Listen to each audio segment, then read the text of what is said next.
क्या कहा आपने अजी? प्रताप ने शम्स खान को मार दिया?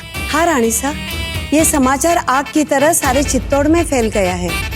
पर कुंवर प्रताप के साथ तो सेना का पूरा दस्ता गया था। उसने क्या किया?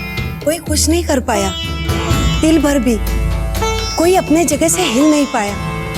महाराणा साहब खुद अपनी आंखों से देख रहे थे कैसे बावजीराज प्रताप ने अपने हाथों से शम्स खान को मारा। शम्स खान एक खूंखार अफगान सरदार था और कुंवर प्रताप एक छोटे से बच्चे। ये कैसे हो सकता है अजी? लोगों को तो वे आज कंस को मारने वाले भगवान श्री कृष्ण की तरह लग रहे थे। बहुत गुणगारी हो प्रताप के, बहुत गुणगारी हो प्रताप के। आज के बाद हमारे जगमाल को हाथ भी मत लगाना, समझ गई?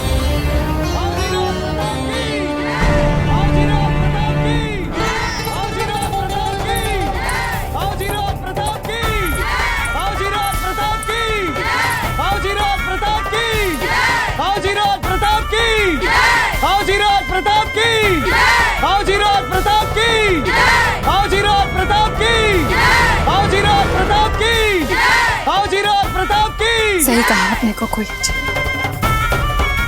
आज प्रताप सच में परशुराम लग रहा है। महारानी साहब, महारानी साहब,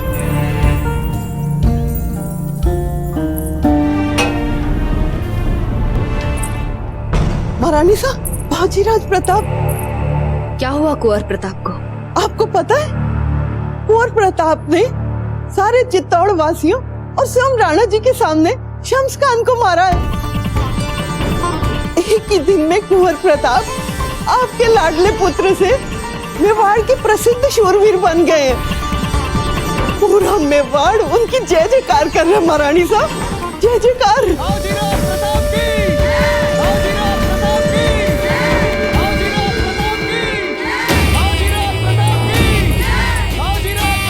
कुंवर जगमाल, देखा ये सब कुछ आपने?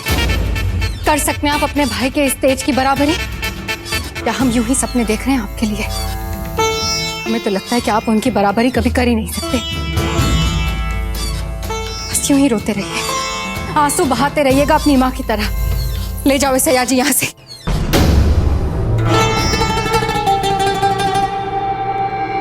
विजय जी, जब सुख और विजय इतने बड़े आकार में अचानक आते हैं तो फिर मात्र खुश होने से बात नहीं।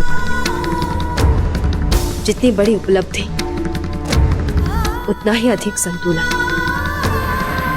आज भी कुंवर प्रताप की इस उपलब्धि के साथ हम सबको बहुत सोच समझकर तालमेल बिठाना होगा। अब हमारे प्रताप कभी पहले जैसे कुंवर प्रताप नहीं रह पाएंगे। हम सबके लिए तो बहुत आसान होगा उनकी उपलब्धियों पर खुश होना। गिरजा जी, प्रताप के इस विजय पर हमें बहुत खुशी हो रही है, सच में। पर हम मां हैं, इसलिए इस खुशी के साथ साथ उनके मन में उठने वाले तूफान के लिए भी चिंता हो रही है। रानी माँ, रानी माँ, रानी माँ, इन सबसे कह दीजिए कि हमारी जय जयकार बंद करें। इनसे कहिए रानी माँ की थोड़ी देर के लिए चुप हो जाए।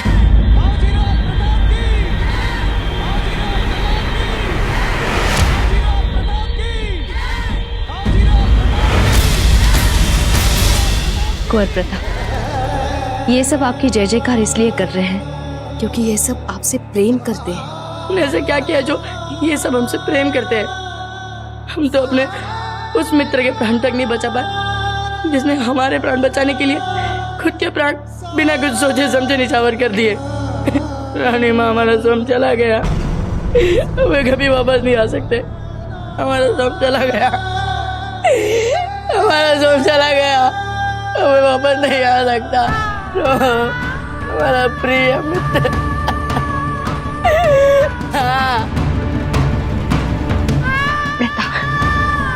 रानी माँ, हमारा सोम चला गया। रानी माँ, हम कुछ नहीं कर पाए।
यदि हम हार गए तो जीवन भर हम आपसे कुछ नहीं मांगेंगे, और यदि हम जीत गए तो आप अपने प्रिय पुत्र को मेवाड़ का उत्तराधिकारी बनाने का स्वप्न हमेशा के लिए भुला देंगे। जो भी ये प्रतियोगिता जीतेगा मेवाड़ का उत्तराधिकारी बना दिया जाएगा उसे। कुंवर शक्ति, ये क्या कर रहे हैं आप? अभी तलवार नीचे रखिए। नहीं, हम कहते तलवार नीचे रखिए।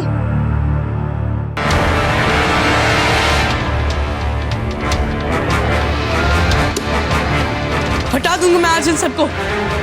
इनमें से किसी ने भी कुछ नहीं किया है, सिर्फ दादा भाई का हिस्सा दिया, हमारा कभी साथ नहीं दिया। जबकि हमने रात रात भर इनके सामने बैठकर भीख मांगी थी आशीर्वाद की। रात रात भर गिड़गिड़ाए हैं हम इनके सामने कि दे दो, एक बार हमें भी दे दो अपना आशीर्वाद। पर नहीं, प्रताप प्रताप प्रताप। कुंवर शक्ति, क्या हो गया आपको? माना आज आप हार गए, परंतु अपने पुरखों के चित्रों का अपमान करके जीतना तो बहुत दूर की बात, आप अपने आप से नजर भी नहीं मिला पाएंगे, समझे? मासूम, हम हार गए, इसका इतना दुख नहीं है हमें। दुख हमें इस बात का है कि क्यों हम जीत कर आपके किसी भी अपमान का उत्तर नहीं दे पाए, क्यों हम आपको वो सम्मान नहीं दिलवा पाए जो दादा भाई दिलवा रहे हैं अपनी रानी माँ को, क्यों हमने आपका माथा हमेशा शर्म से नीचा ही किया। क्यों रानी माँ? नहीं कुंवर शक्ति, ऐसा मत बोलिए, ऐसा बिल्कुल भी मत सोचिए, ऐसा नहीं है। ऐसा ही है रानी माँ, ऐसा ही है। और सच को तो आप भी जानती हैं। हर दिन हमने अपने आप से बस एक ही संकल्प किया था, चाहे जो हो जाए हम अपनी रानी माँ को सम्मान दिलवा कर रहेंगे। हमने अपनी जान लड़ा दी, पर फिर भी नहीं हो पाया हमसे रानी माँ, नहीं हो पाया। और ये हमारे सारे पुरखे देखिए हंस रहे हैं, ये सब हम पर हंस रहे हैं ये सब। हम हार गए मासूम, हम हार गए, हमसे नहीं हो पाया मासूम, हम हार गए। नहीं कुंवर शक्ति, हमें कुछ नहीं चाहिए, हमें आपकी खुशी के सिवा कुछ नहीं चाहिए। और आप मत रोइए, हमें सच में कुछ नहीं चाहिए। और आज के बाद आप कभी भी नहीं रोएंगे, समझे?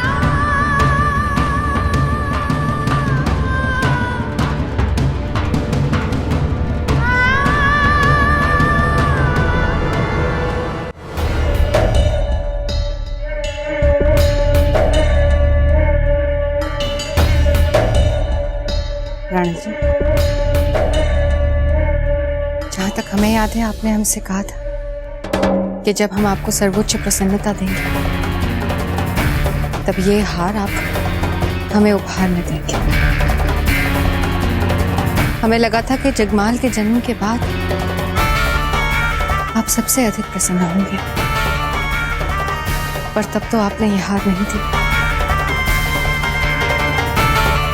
आज इस हार को देने का कारण जान सकते हैं? आप नहीं जानते धीरभाई जी, मेवाड़ के उत्तराधिकारी के लिए कुंवर प्रताप और कुंवर शक्ति में प्रतियोगिता का सुझाव देकर आपने प्रजा में कुंवर प्रताप का सम्मान कितना बढ़ा दिया है, यश कितना बढ़ा दिया है। आज हमारे घोषणा किए बगैर कुंवर प्रताप मेवाड़ की जनता के मन में निर्विरोध उत्तराधिकारी बन चुके हैं। मेवाड़ के भविष्य को लेकर अब किसी के मन में कोई संदेह नहीं।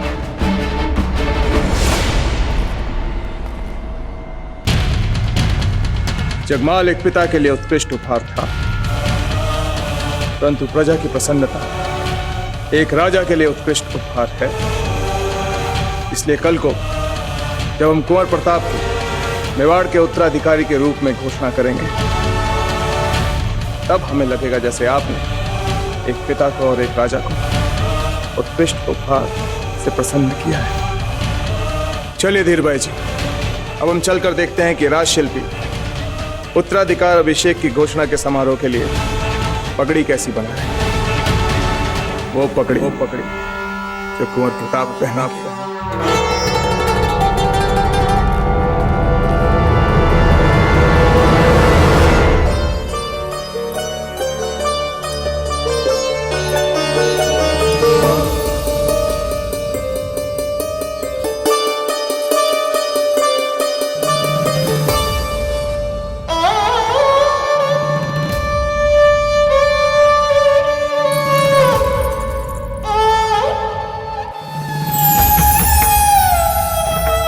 आज हमारे घोषणा किए बगैर कुंवर प्रताप मेवाड़ की जनता के मन में निर्विरोध उत्तराधिकारी बन चुके।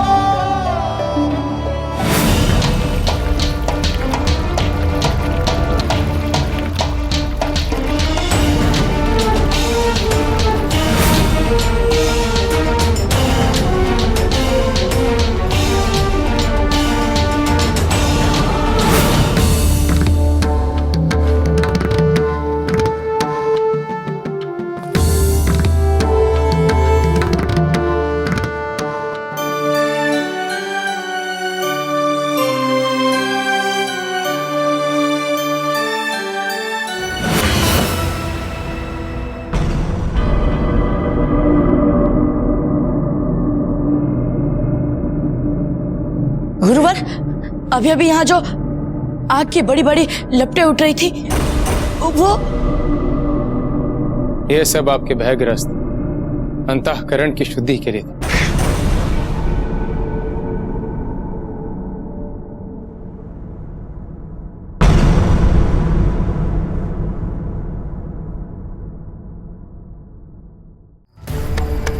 गुरुवर, आपकी वंदना का समय निकला जा रहा है।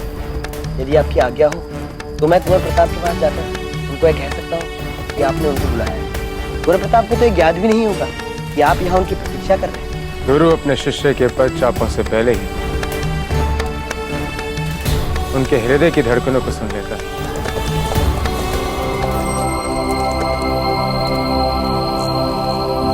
प्रणाम गुरुवर।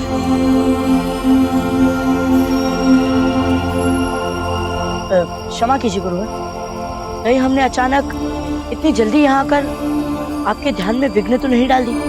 कदापि नहीं, हम आप ही की प्रतीक्षा कर रहे थे। शांतनु। जी गुरुवर, ये सर्वथा इसके योग्य है। योग्य? पर किसके लिए?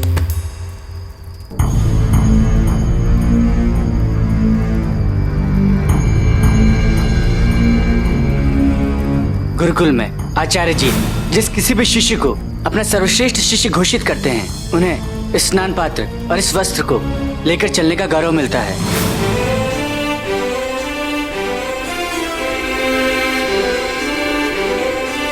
वंदना का समय निकला जा रहा है, चलिए।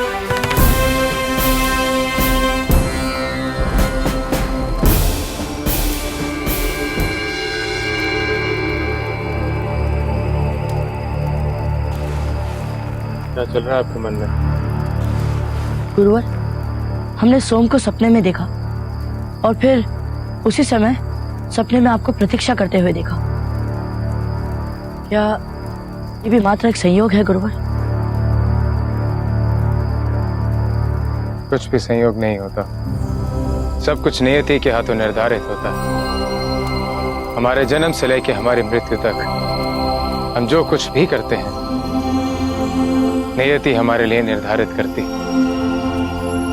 और नियति ही हमें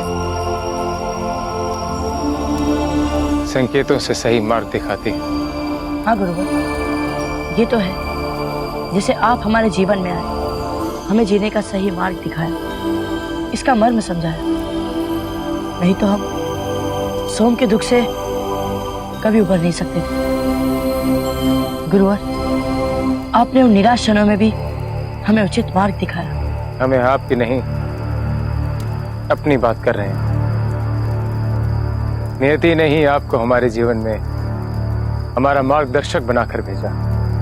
हम कुछ समझे नहीं गुरुवर, भला हम आपके मार्गदर्शक कैसे बन सकते हैं? नियति का खेल अति अद्भुत होता है। यदि आप हमारे जीवन में नहीं आते तो हम जीवन भर बच्चों को शिक्षा प्रदान करते हैं और स्वयं मात्र एक भ्रमित से रह जाते हैं। किंतु आप हमारे जीवन में आए, हमारा जो कुछ भी था उसे प्राप्त कर आप संपूर्ण हो गए और हमें रीता कर दी। अब समय आ गया है कि हम जाकर कुछ सीखें। गुरुवर, आप कहाँ जा रहे हैं? हम आपको कहीं नहीं जाने देंगे। हमें तो अब बहुत कुछ सीखना भी है आपसे। नियति ने हमारा काशी जाना निर्धारित कर दिया और यही विधि का विधान है। से बदला नहीं जा सकता। गुरुर्ब्रह्मा गुरुर्विष्णु गुरुर्देवो महेश्वरा गुरुरेव परम ब्रह्म तस्मै श्री गुरुवे नमः। जैसे आपके लिए सोम की मृत्यु, उनके लिए हमारी सच्ची श्रद्धांजलि, उनके जीवन के उद्देश्य को अर्थ देना है। जिस प्रकार उन्होंने अपने प्राणों की चिंता ना करते हुए आपके प्राणों की रक्षा की, उसी प्रकार आपको अपनी मातृभूमि की रक्षा में अपना सर्वस्व अर्पित करना है। एक जी सदैव आपकी रक्षा करें।